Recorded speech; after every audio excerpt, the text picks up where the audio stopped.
40 की उम्र ये एक ऐसा दौर है जब ज्यादातर लोग अपने करियर और जिम्मेदारियों में पूरी तरह डूबे होते हैं।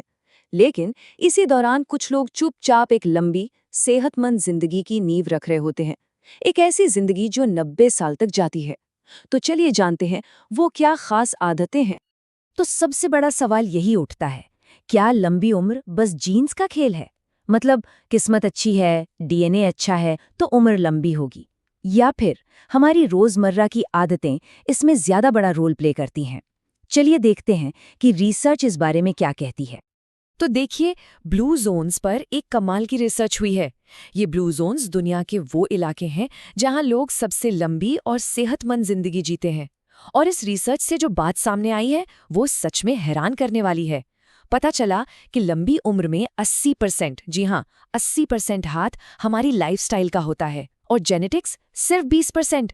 मतलब साफ है, हमारे रोज के फैसले, हमारी आदतें हमारे डीएनए से 4 गुना ज्यादा पावरफुल हैं।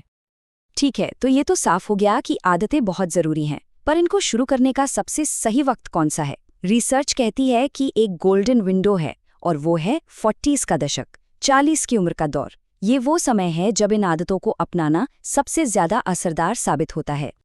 और ये सिर्फ डेटा या स्टैटिस्टिक्स की बात नहीं है, इसके पीछे गहरा पर्सनल अनुभव भी जुड़ा है। सोचिए, अपने पिता को 68 साल की उम्र में हार्ट अटैक से गुजरते देखना। इस तरह का अनुभव सब कुछ बदल देता है। एक जुनून सा पैदा हो जाता है ये समझने का कि आखिर उन लोगों में क्या अलग है जो लंबी और सेहतमंद जिंदगी जीते हैं, और उनमें क्या जो नहीं। और यही तो असली चैलेंज है। 40 की उम्र में जब करियर और परिवार के बीच इंसान फंसा होता है, तो अपने 90 साल के फ्यूचर के बारे में सोचना बड़ा मुश्किल लगता है ना। लेकिन पॉइंट यही है, जो लोग लंबी जिंदगी जीते हैं वो इसी भागादौड़ी के बीच चुपचाप अपने फ्यूचर की नींव रख रहे होते हैं। तो आखिर ये आदतें हैं क्या? शायद लोगों को लगे कि कोई बहुत मुश्किल काम होगा, कोई एक्सट्रीम डाइट या वर्कआउट प्लान। लेकिन सच तो यह है कि ये बहुत ही सिंपल, छोटे छोटे बदलाव हैं। ऐसे बदलाव जिन पर हम अक्सर ध्यान ही नहीं देते। चलिए इन 3 आदतों को थोड़ा गहराई से समझते हैं।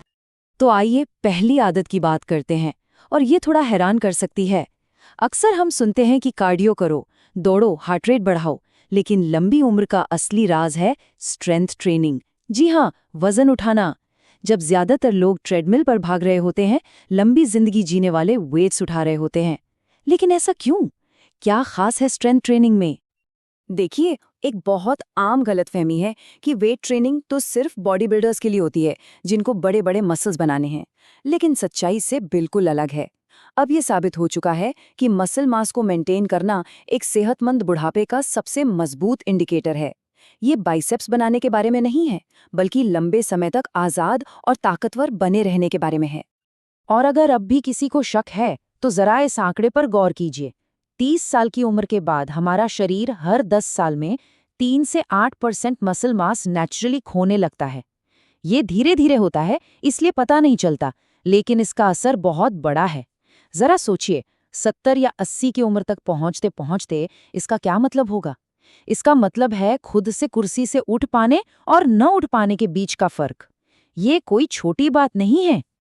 चलिए अब आते हैं दूसरी आदत पर, वो सुबह जल्दी उठने वाले बने। अब रुकिए, इसका मतलब ये बिल्कुल नहीं है कि सबको सुबह 4 बजे उठना है। पॉइंट वो नहीं है। असली बात सुबह कितना जल्दी उठने की नहीं, बल्कि कंसिस्टेंसी की है। यानी हर रोज एक ही समय पर उठने की आदत डालना। और इसके पीछे सीधा सादा साइंस है। जब हम रोज एक ही टाइम पर उठते हैं, यहाँ तक कि छुट्टियों में भी, तो हमारी बॉडी क्लॉक सूरज के नेचुरल साइकिल के साथ सेट हो जाती है। इस एक सिंपल सी आदत से सब कुछ रेगुलेट होता है, हमारा मूड, दिन भर की एनर्जी, यहाँ तक कि हमारी भूख भी। ये बिल्कुल अपने शरीर को उसकी नेचुरल रिदम पर सेट करने जैसा है। लेकिन ये सिर्फ शरीर के लिए नहीं है, इसका एक बहुत बड़ा फायदा मन को भी मिलता है। जैसा कि ऑथर ने शेयर किया, सुबह 5:30 बजे उठकर हाइकिंग पर जाना। सुबह के वो शांत घंटे उनके लिए पवित्र बन गए। ये दिन के शोर शराबे से पहले का वक्त है, एक ऐसा वक्त जो सिर्फ और सिर्फ अपना होता है। और ये मानसिक शांति उतनी ही जरूरी है जितना कि फिजिकल हेल्थ। और इसी के साथ हम आते हैं तीसरी और आखिरी आदत पर। ये आदत फोकस के बारे में है। उन्होंने एक शौक को बहुत गहराई से अपनाया। यहाँ गहराई शब्द पर ध्यान देना जरूरी है। बात 10 अलग-अलग चीजों को थोड़ा-थोड़ा सीखने की नहीं हो रही। बात हो रही है एक पैशन चुनने की और उसमें महारत हासिल करने की। तो इसका मतलब क्या है? इसका मतलब है कि 5 अलग-अलग चीजों में हाथ आजमाने के बजाय किसी एक चीज को पूरी शिद्दत से किया जाए। हो सकता है वो गार्डनिंग हो, या पियानो सीखना, या लकड़ी का काम। कौन सी एक्टिविटी है, ये उतना मायने नहीं रखता जितना कि उसके प्रति डेडिकेशन रखता है। ये मास्टरी का प्रोसेस दिमाग को तो तेज रखता ही है, लेकिन उससे भी बढ़कर ये जिंदगी को एक मकसद देता है, आगे बढ़ते रहने का एहसास देता है। और जब हम किसी शौक में इस तरह डूब जाते हैं तो एक कमाल की चीज़ होती है। वो सिर्फ एक हॉबी नहीं रह जाती, वो सेल्फ कॉन्फिडेंस का जरिया बन जाती है। जैसे ऑथर ने बताया, 42 साल की उम्र में अपनी पहली मैराथन दौड़ने से उन्हें एहसास हुआ कि वो उससे कहीं ज़्यादा केपेबल हैं जितना वो सोचते थे। और ये जो नया कॉन्फिडेंस मिलता है ना, वो सिर्फ उस हॉबी तक सीमित नहीं रहता, वो जिंदगी के हर पहलू में झलकने लगता है। तो स्ट्रेंथ ट्रेनिंग, रोज एक ही वक्त पर उठना और एक गहरा शौक, इन सब में कॉमन क्या है? इसका पूरा सार क्या है? इसका जवाब इस बात में छिपा है कि हम आज अपने आने वाले कल के लिए क्या तैयारी कर रहे हैं। तो देखिए, असली राज इंटेंसिटी में नहीं है। ये एक दिन की जबरदस्त मेहनत या एक हफ्ते की परफेक्ट डाइट के बारे में नहीं है। असली राज है कंसिस्टेंसी में। यही छोटी रोज की आदतें एक लंबा, सेहतमंद और आत्मनिर्भर जीवन बनाती हैं। तो आखिर में बस ये एक सवाल बच जाता है, आज ऐसा कौन सा एक गहरा शौक शुरू किया जा सकता है? ऐसी कौन सी एक आदत अपनाई जा सकती है जिसके लिए आने वाले कल में हमारा 90 साल का मैं हमारे आज के इस फैसले को शुक्रिया कहेगा?